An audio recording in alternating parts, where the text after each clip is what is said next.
What's good, everybody? It's your boy O'Shea Duke Jackson, back at it again with another episode of The Celebrity Junk.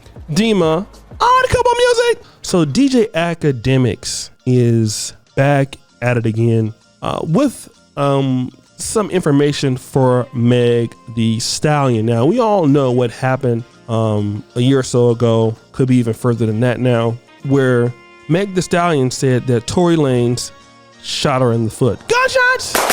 And, you know, he was arrested, he was charged and all this stuff. And, you know, Tory Lanez lost a lot of momentum in the hip hop community.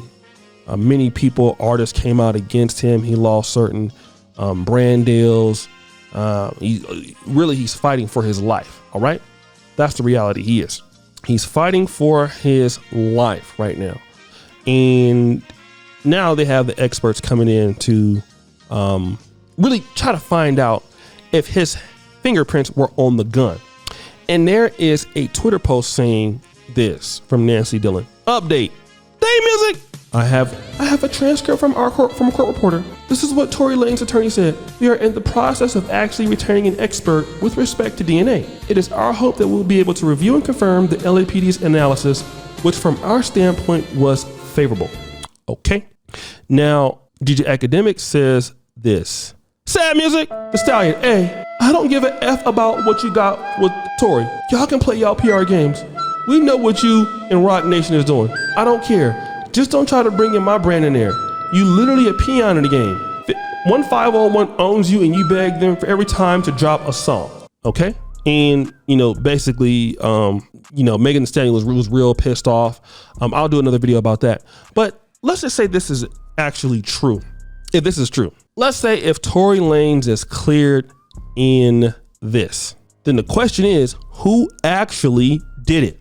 Because the LAPD comes out and says, hey, listen, you were shot in the foot. He was there, but he didn't do it. Somebody else did it. Then if that is the point, why didn't you tell the truth? Did you shoot yourself or did your friend shoot you? And then if it's found out that he didn't do it, and we've seen that with certain rappers now being cleared, that, you know, like one lady, I forgot what the name of the rapper was. She said that this rapper put, you know, staples in her son's behind. They found out that that wasn't true. It just goes to show you how dangerous it is to deal with certain chicks in society that can say anything that they want, and then they already know that if they get caught lying, there's no consequence. Let's say, for example, that this, you know, Meg Thee Stallion, we find out that she actually is lying. My position is, what can happen to her? The only thing people would do is say, she would say, I'm sorry. That's it. This guy, though, and let me tell you like this, even if he's cleared, his reputation is tarnished. Like with Kobe Bryant. Kobe Bryant, for many years, there was a situation with him and some white lady in Colorado. She said that he assaulted her. Well, we come to find out that that wasn't really so true, but he never really, he kind of was tarnished after that. You know, he's never really the same as far as his opinion in the league and things like that. That always haunted him. And the thing about it is that, like, do you understand what you're doing to men? Let's just say, for example, what if you're a guy who's not as profile as this dude? Imagine that. Imagine you don't have the money to Tory Lanez and you can't afford a lawyer. Well, what you gonna do? The prosecutor might come and say, hey, listen, man, just take the deal. The deal's only 10 years. If you fight it, you're gonna get 50 years to life in jail. You take the 10 years, you didn't do it, but you in there getting assaulted in prison because you got an assault on your record now. You know, you might become somebody's girlfriend and the rest of your life, you might be messed up forever when you get out. Can't get a job and all that stuff. What about the normal guys that can't fight these cases? What about them? Nobody talks about them. And that's who I want to talk about. The guy who doesn't have $10,000 or he can't go to GoFundMe and raise the money. That's the guy I want to talk about. You know, he doesn't have the ability to do that because he's poor or he's living paycheck to paycheck. But some chick said he did this and clearly we know that he didn't do it, or he's exonerated 15 years later when he's lost half of his life in prison. And now he even though if he got $2 or $3 million, he's so out of touch with society, he can never get back. That's what I'm talking about right now. Because if he's clear, she needs to be sued. She needs to be sued for a lot of money, for a lot of stuff. Because what I'm telling you, man, it's just not right. It's just not cool, bro. And like what I'm saying right now, and I can tell you, let me just say this. There are a lot of guys. All right. Believe it or not, there are a lot of guys who are leaving the United States. Okay. Listen to what I'm saying. They're going to Colombia. They're going wherever they're. And sometimes, those guys can have a bad reputation. But I can tell you why one of the reasons why they want to go over there is so they don't have to deal with stuff like this.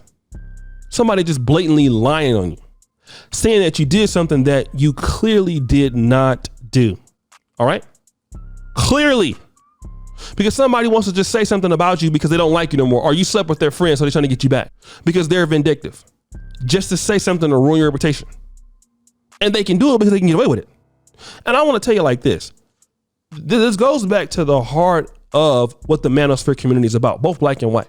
The manosphere community is about, hey, there are unequal situations that are prejudiced against men in America. And whenever a woman can levy something against you, it's automatically assumed to be true. And you're guilty before proving you're innocent. Even after you prove your innocence, people still call you guilty and your career is tarnished. Once you get that, claim that you're a woman beater or you're an abuser, even if you get cleared, your reputation is still tarnished. You're still tainted. Nobody, people don't come out and say sorry for dragging you, sorry for helping you lose that deal. Nobody will go back and be like, you know what? Brother, we're going to go ahead and help you get the money back. We help you. No. It's just the situation that happens. All right. That's what I'm saying. And this is the reason that, this is the reason that I'm talking to you guys about this. That's why men have to help each other. Men don't have to be jealous of each other, because listen, if you don't have no communities to come to, especially if you're black. Nobody gonna reach out to you and help you do anything. That's why having relationships with men is important, guys. But guys, what do you think? It's your boy, O'Shea Duke Jackson, back at it again with another episode of The Celebrity Junk. I already appreciate you for all that you do. Subscribe, hit the bell, check out the first comment at the top. And as you know, the buffoonery remains an all-time high. I'm out.